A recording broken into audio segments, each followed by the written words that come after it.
თუ დაეცემი, ის წამოდგომაში არ დაგეხმარება.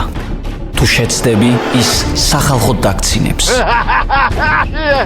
ის ნერვებზე თამაშის ვირტუოზია და კოჟრებზე დაბიჯების დიდოსტატი. ის შეიარაღებულია მიკროფონით და ძალიან საშიშია.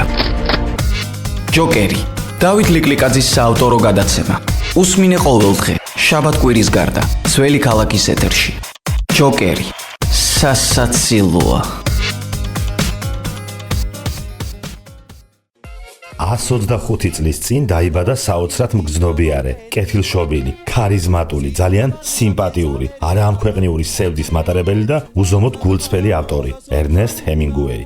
ამერიკელი მწერალი, რომელიც მისაბაძი გახდა დანარჩენი მსოფლიოსთვის. ჰემინგუეი იყო ადამიანი, რომელსაც უსასრულოდ დგიოდა სამყარო და საკუთარი თავიც. ეს გადაცემა ჯოკერია. მე დათო ლიკლიკაძე ვარ, თქვენ გვისმენთ რადიო ძველი ქალაქის ეთერში FM 107.9. გამარჯობა.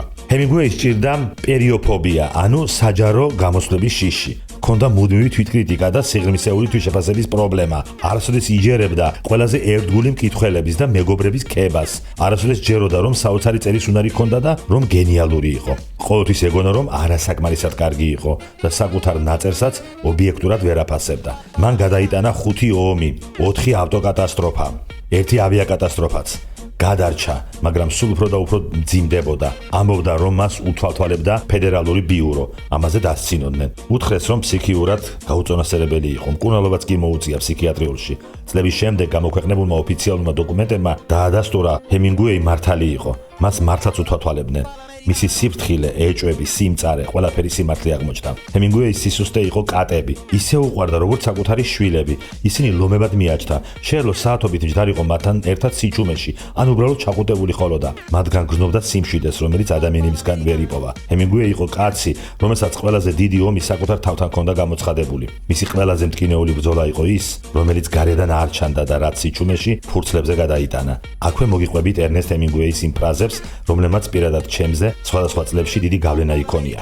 ადამიანის გარდაცვალებით წუხდება არა თავად გარდაცვლილი, არამედ მის გარშემო მყოფი ცოცხალი ადამიანები. იგივე ხდება მაშინ, როცა ტვინი არ აქვს ადამიანს.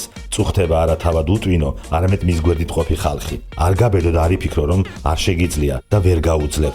ქვეყნად უამრავი ქალია, რომელთანაც შეიძლება დაიძინო და საკმაოდ ცოტა, ვისთანაც შეიძლება ისაუბრო. ვერც ერთი ცხოვრებისეული გამარჯვება ვერ გადაფარავს მარცხს სიყვარულში. ჩვენ ძლიერდებით იქ, სადაც ვტყდებით. არასოდეს დაეცეს სულიერად ხალხის წინაშე. ყველაზე მტკივნეულია დაკარგო საკუთარი თავი ვინმეს შეყვარების პროცესში და დაივიწყო, რომ შენც განსაკუთრებული ხარ. სიმთვრალის დროს მიცემული ყველა პირობა შეასრულეს სიფხიზლეში და ეს გასწავლის ენაზე კბილის დაჭერას. ადამიანი შეიძლება გაანადგურო, მაგრამ ვერ აჯობო. წარმატების საიდუმლო მარტივია. არასოდეს ჩაიქნიო ხელი. როდესაც რამე არ გამოგდის, უნდა გავითამაშოთ, რომ ვითომ გამოგდის, მაგრამ ეს იმდენად ბუნებრივად და დამაჯერებლად უნდა გავაკეთოთ, რომ ერთ დღეს მართლაც გამოგვივიდეს. ადამიანს ვერ ამიკლავს ისე, როგორც ის, ვინც ერთ დროს უყვარდა. ეს გადაცემა ჯოკერია. მე დათო ლიკლიკაძე ვარ. შევხვდებით ერთმანეთს ყოველდღე, შაბათ-კვირის გარდა. თუ დაეცემი, ის წამოდგომაში არ დაგეხმარება. თუ შეცდები, ის სახალხოდ დაგცინებს. ის ნერვებზე თამაშის ვირტუოზია და კოჟრებზე დაბიჯების დიდოსტატი.